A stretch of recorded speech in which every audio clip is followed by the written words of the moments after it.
Hello viewers, நம்ம என்ன பார்க்க போறோம்னா CBSE 10th Mathsல chapter 5ல arithmetic progressionல case study question பார்க்க போறோம். இது third question. ஏற்கனவே நிறைய questions வந்து YouTubeல அப்லோட் பண்ணிட்டேன். என்னோட சேனல்ல இருக்குது. உங்களுக்கு லிங்க் வந்து கீழ descriptionல கொடுக்கிறேன். வீடியோஸ் போய் செக் பண்ணிக்கோங்க. இப்போ third sum பார்க்கலாம். ஓகேவா? India is competitive manufacturing location due to the low cost of manpower and strong technical and engineering capability, contributing to higher quality production runs. The production of TV sets on a factory increase uniformly by a fixed number of every year. It produced 16,000 sets in a 6th year and 22,600 in 9th இயர்னு கொடுத்துருக்காங்க. அதாவது ஒரு TV manufacture பண்ணுற company வந்து yearly யூனிஃபார்மாக increase பண்ணுறாங்க அவங்களோட ப்ரொடக்ஷனை வந்து. ஓகேவா? ஒவ்வொரு இயருக்கும் வந்து இன்க்ரீஸ் பண்ணிகிட்டு இருக்காங்க அப்படின்னு சொல்கிறாங்க.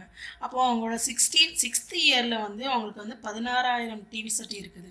அதே போல் 9th இயரில் வந்து 22,600 டிவி இருக்குது அப்படின்னு ப்ரொடியூஸ் பண்ணியிருக்காங்க. ஓகேவா?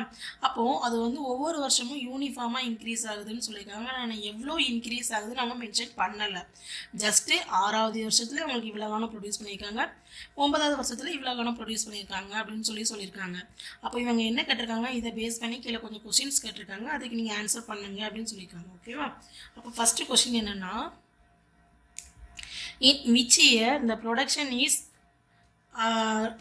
rupee 29,200 கேட்டிருக்காங்க. எந்த இயரில் இவ்வளோ வேணால் அவங்க ப்ரொடக்ஷன் பண்ணியிருக்கிறாங்க அப்படின்னு சொல்லி கேட்டிருக்காங்க. ஓகேவா? இப்படி கேட்டிருக்காங்க. ஆனால் அவங்க வந்து நம்மளுக்கு ஏயும் கொடுக்கல, ஏயும் தெரியாது, டியும் தெரியாது. ஓகேவா? அப்போ இதை ரெண்டையும் நம்ம ஃபஸ்ட்டு கண்டுபிடிச்சா மட்டும்தான் நம்ம வந்து என்ன கண்டுபிடிக்க முடியும், வேல்யூஸ் கண்டுபிடிக்க முடியும். அப்போது வந்து நம்ம என்ன பண்ணிக்கலாம்னா, அவங்க வச்சுருக்கிறது ஃபஸ்ட்டு நம்ம எடுத்துக்கலாம். ஏஎன் ஈக்குவல் நமக்கு ஒரு ஃபார்முலா உண்டு, ஏ plus N minus 1 into D. ஓகேவா? ஏ இப்போ நம்மளுக்கு வந்து 6வது வருஷத்தில் எவ்வளோ கணம் ப்ரொடியூஸ் பண்ணியிருக்காங்க, 16,000 நம்மளுக்கு ப்ரொடியூஸ் பண்ணியிருக்காங்க. அதே போல் A9ல் நம்மளுக்கு எவ்வளோ ப்ரொடியூஸ் பண்ணியிருக்காங்க, 22,600. இது மட்டும் தான் நம்மளுக்கு ஒரு வேல்யூவாக தெரிஞ்சிருக்கு. மற்றபடி நம்மளுக்கு வேறு எதுவுமே தெரியாது. 6வது வருஷத்தில் இவ்வளோ ப்ரொடியூஸ் பண்ணியிருக்காங்க, 9வது வருஷத்தில் இவ்வளோ ப்ரொடியூஸ் பண்ணியிருக்கிறாங்க. ஆனால் நம்மளுக்கு ஏயும் தெரியாது, டியும் தெரியாது. ஸோ நம்ம என்ன பண்ணிக்கலாம்னா, நம்மளுக்கு ஒரு ஃபார்முலா இருக்குதா, இந்த ஃபார்முலா இப்போது A6, அதாவது A6 அப்போது A ப்ளஸ் என் மைனஸ் 1 போடும்போது நம்மளுக்கு 5Dயாக வரும். அதாவது இப்படி இது இந்த டைம் வந்து n மைனஸ் 1 அந்த மாதிரி. n மைனஸ் 1னா என்னது, 6 மைனஸ் 1 அந்த மாதிரி. ஓகேவா? அப்போ இதுக்கு நம்மளுக்கு ஆன்சர் என்ன கொடுக்காங்க, 16,000. இது ஃபஸ்ட் ஈக்குவேஷனாக வச்சுக்கிடுவோம். அதே போல் A9க்கு என்னது வந்துருக்குது, A ப்ளஸ் AD, அதாவது என்னதுன்னா 9 மைனஸ் 1. ஓகேவா? நான் கொஞ்சம் லென்த்தாக போகும், அதனால் இப்படி வந்து உங்களுக்கு ஒரு குயிக்காக முடிச்சுட்டு, வேறு ஒன்றும் இல்லை, இந்த n மைனஸ் 1க்குலாம் அதை தான் நான் போட்டிருக்கேன். இதுக்கு வந்து எவ்வளோ கொடுத்துருக்காங்க, 22,602. ஓகேவா? இப்போது நம்ம என்ன பண்ணலான்னா, இந்த ரெண்டு ஈக்குவேஷனையும் சால்வ் பண்ணால் நம்மளுக்கு ஏதாவது ஒரு டைம் கிடைக்கும், அதாவது ஏ இல்லைன்னா டி கிடைக்கும். ஓகேவா? அப்போ நம்ம ஃப்ரம் 1 and 2 நம்ம என்ன பண்ணிக்கலாம், ஃபஸ்ட்டு வந்து செகண்ட் ஈக்குவேஷனாக எழுதிக்கலாம். ஏன்னா அப்போ தான் சப்ராக்ட் பண்ணும்போது நெகட்டிவ் நம்பர் ரொம்ப வராது. தென் ஃபஸ்ட் ஈக்குவேஷனாக எழுதிக்கலாம். இப்போ நம்ம என்ன பண்ணணும்னா, சப்ராக்ஷன் சைனை மாற்றி எழுதிக்குவோம். மாற்றி எழுதிட்டா இப்போ சப்ராக்ஷன் பண்ணால் இங்கே என்ன கிடைக்கும், நம்மளுக்கு 66,600 கிடைக்கும். இங்கே ஏஏ கேன்சல் ஆகிரும். இங்கே சப்ராக்ட் பண்ணால் நம்மளுக்கு என்னது கிடைக்கும், 3D கிடைக்கும். அப்போ D is equal to 6,600 divided by 3. அப்போ டிக்குள்ள வேல்யூ என்ன கிடைக்கும், 2,200. ஓகேவா? அப்போ டியோட வேல்யூ நம்மளுக்கு கிடச்சிட்டு, அப்போ இந்த டியோட வேல்யூவை இந்த ரெண்டு ஈக்குவேஷன் ஏதாவது ஒரு ஈக்குவேஷனாக நம்ம சப்ஸ்டிட் பண்ணால் நம்மளுக்கு என்ன கிடச்சிரும், ஏ கிடச்சிருமா? அப்போ நம்ம ஏதாவது ஒரு ஈக்குவேஷன் ஃபஸ்ட் ஈக்குவேஷன் எடுத்துக்கலாம். ஏ plus 5D is equal to 16,000. ஓகேவா? நம்ம டி என்ன கண்டுபிடிச்சி வச்சுருக்கோம், 2,200. ஓகேவா? அப்போ ஏ ப்ளஸ் 5 இன்ட்டு 2,200 ஈக்குவல் டு 16,000. ஓகேவா? அண்டர்ஸ்டாண்ட் ஆகுதுல்ல? தென் ஏ ப்ளஸ் இது ரெண்டையும் மல்டிப்ளை பண்ண நமக்கு என்ன கிடைக்கும், 11,000 கிடைக்குமா? தென் என்ன பண்ணிக்கலாம், இந்த ப்ளஸில் இருக்கிறது இந்த சைடாக போகும்போது நம்மளுக்கு என்ன கிடைக்கும், மைனஸில் கிடைக்கும். அப்போ ஏ இஸ் ஈக்குவல் டு 16,000 அப்போ ஆன்சர் என்ன கிடைக்கும் நம்மளுக்கு 5000 கிடைக்கும். அப்போ நம்மளுக்கு இப்போ ஏயும் தெரிஞ்சுட்டு டியும் தெரிஞ்சுட்டு, அப்போ இந்த ரெண்டையும் பேஸ் பண்ணி நம்ம என்ன கண்டுபிடிக்கலாம்? நம்மளுக்கு கொஸ்டின் என்ன கேட்டிருக்கான், இந்த அமௌண்ட் வரணும்னா எந்த இயர் அப்படின்னு சொல்லி கேட்டிருக்காங்க, அப்படி தானே? அப்போ ஏஎன் அப்படின்னா என்னன்னு சொல்லி கேட்டிருக்காங்க, அதாவது இந்த எண்ணுக்குள்ள வேல்யூ என்ன அப்படின்னு சொல்லி கேட்டிருக்காங்க. அப்போ நம்ம எப்போ முறை என்ன பண்ணிக்கலாம், அந்த ஃபார்முலா யூஸ் பண்ணிக்கலாம். A N equal to A plus N minus 1 into D. இதே மாதிரி இந்த சைடு நம்மளுக்கு வேல்யூ தெரிஞ்சிச்சு. அண்டர்ஸ்டாண்ட் ஆகுதா? இந்த சைடு நம்மளுக்கு வேல்யூ தெரிஞ்சுட்டு, ஆனால் இந்த இடத்துல என்ன எண்ணு போட்டோம் அப்படிங்கிறது நம்மளுக்கு தெரியலை. ஸோ நம்ம ஃபஸ்ட்டு அப்போ இந்த 5குள்ளே ஏக்குள்ளே value 5000 plus N minus 1 into D. ஏன்னா நமக்கு இந்த என்னோட வேல்யூ தெரியாது. டியோட வேல்யூ நம்மளுக்கு என்ன கண்டுபிடிச்சி வச்சுருக்கோம், 2200. ஓகேவா? இப்போ என்ன பண்ணிக்கலாம், இந்த ப்ளஸ் 5000 வந்து இந்த சைடாக வரும்போது நம்மளுக்கு என்னதாகும், மைனஸ் 5000 மாறும். இப்போ 29200 minus 5000 equal to n minus 1 into 2200. ஓகேவா? அண்டர்ஸ்டாண்ட் ஆகுதா? கொஞ்சம் டிஃப்ரெண்ட்டாக தான் இருக்கும். ஏன்னா ரிவர்ஸில் நம்ம வரோம். இது இவ்வளோனாலும் நம்ம ஃப்ரண்ட்லேருந்து, அதாவது ஸ்டார்டிங்லேருந்து போனோம். இப்போ நம்ம வந்து எண்டிங் ஆன்சர் தெரியும். ஸோ நம்ம ரிவர்ஸில் வரணும். ஓகேவா? இப்போ இதை ரெண்டு செப்பரேட் பண்ணால் நம்மளுக்கு என்ன கிடைக்கும் ஆன்சர், 24200 கிடைக்கும். ஓகேவா? n minus 1 into t 2200. ஓகேவா? இப்போ என்ன பண்ணிக்கலாம், நம்ம இந்த இது மல்டிப்ளிகேஷனில் தானே இருக்குது. ஸோ இது இந்த சைடாக இருக்கும்போது நம்மளுக்கு என்னதான் வரும், டிவிஷனில் வரும். அப்போ 24200 divided by 2200 equal to n minus 1.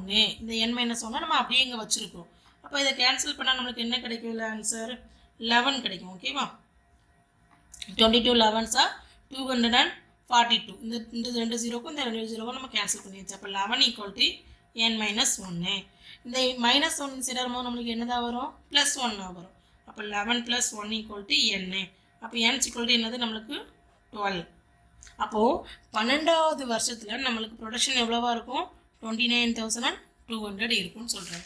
அப்போ ஆன்சர் என்னது, ஏ 12. ஓகேவா? Next question, find the production during the first இயர்னு கேட்டிருக்காங்க. ஃபஸ்ட் இயர்னா என்னது, ஏயோட வழி நம்ம என்ன கண்டுபிடிச்சி வச்சுருக்கோம், 5000. ஸோ அந்த 5000 நம்ம அப்படியே இங்கே டிக் பண்ணிக்கலாம். என்னது, ஆப்ஷன் ஏ. ஓகேவா? நெக்ஸ்ட் என்ன கொடுத்துருக்காங்க, find the difference of the production during the 7th and the 4th இயர்னு கேட்டிருக்காங்க. அதாவது 7வது வருஷத்துக்கும் 4வது வருஷத்துக்கும் உள்ள இடையே உள்ள டிஃப்ரென்ஸ் என்ன அப்படின்னு சொல்லி கேட்டிருக்காங்க. ஓகேவா? டிஃப்ரென்ஸ்னால் நம்ம என்ன கண்டுபிடிக்கணும், டி தான் கண்டுபிடிக்கணும். ஓகேவா? டி இல்லை, நம்ம 2 வருஷத்துக்கு உள்ள அந்த டிவி ப்ரொடக்ஷன் பண்ணிப்பாங்களே, இப்போ சம்திங் ஒரு 700 to 500 இருக்குன்னா இந்த ரெண்டு சப்ராக்ட் பண்ணால் நம்மளுக்கு எவ்வளோ கிடைக்கும், 200 கிடைக்குமா? அதே மாதிரி ஒரு அமௌண்ட் ஆஃப் டிவி கவுண்ட் கிடைக்கும்ல, அந்த ரெண்டு கவுண்ட்டையும் நம்ம சப்ராக்ஷன் பண்ணணும். ஃபஸ்ட்டு ஏ7க்குள்ள ஆன்சர் என்னது, ஏ ப்ளஸ் 7 minus 1 இன்ட்டு டி. அப்போ ஏ7 நம்மளுக்கு என்ன தெரியும், இந்த ஏக்குள்ள வேல்யூ 5000 6 into 2200. ஓகேவா?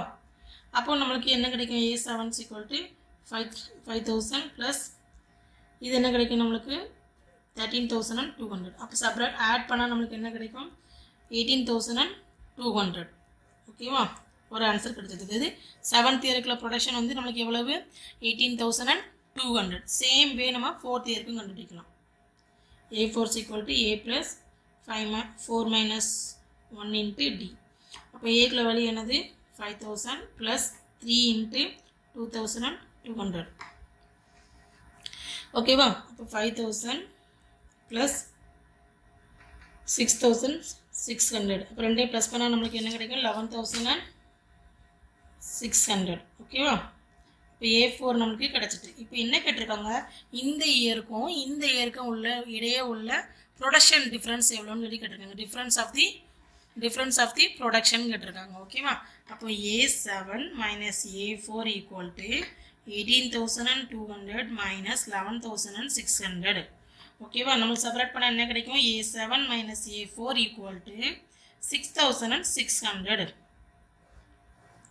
அப்போ ஆப்ஷன் இதில் நம்மளுக்கு என்னது இருக்குது, 6600 எங்கே இருக்குது, ஆப்ஷன் ஏ. இவ்வளோ தான் இந்த சம். ஓகேவா? நெக்ஸ்ட் என்ன கேட்டிருக்காங்க, find the production during the first 3 இயர்ஸ்னு கேட்டிருக்காங்க. மொத்தமாக ஃபஸ்ட்டு 3 வருஷத்தில் எவ்வளோன்னு சொல்லி கேட்டிருக்காங்க. ஓகேவா? மொத்தமாக கேட்டிருக்கிறதெல்லாம் நம்ம சம்முன்னு வச்சுக்கலாம். ஓகேவா? சம்முக்குள்ள ஃபார்முலா நம்மளுக்கு என்னது, SN equal to n by 2 divided by 2a plus n minus 1 into d. ஓகேவா? அப்போ நம்மளுக்கு ஆன்சர் என்ன வரும்? எஸ் 3 தானே கேட்டிருக்காங்க. ஃபஸ்ட்டு 3 இயர்ஸ் தானே நம்மளுக்கு கேட்டிருக்குது. அப்போ 3 by 2 2 into 5000. ஏயோட ஆன்சர் 5000 into 3 minus 1 into 2200. அப்போ 3 by 2 ஆன்சர் என்னென்னு இருக்கும் நம்மளுக்கு 10,000 plus 2 into 2200. அப்போ 3 by 2 10,000 plus 4,400. ஓகேவா? அப்போ இது ரெண்டே ஃபஸ்ட்டு ப்ளஸ் பண்ணிக்கலாம். நம்ம 14,400. அப்போ இதையும் நம்ம கேன்சல் பண்ண நினைக்கும் 7,200 கிடைக்குமா? அப்போ 3 into 7,200. அப்போ ஆன்சர் நம்மளுக்கு என்ன கிடைக்கும் இல்லை 21,600. அப்போ S3 is equal to 21,600. அப்போ ஆப்ஷன் வந்து நம்மளுக்கு ஏ. ஓகேவா?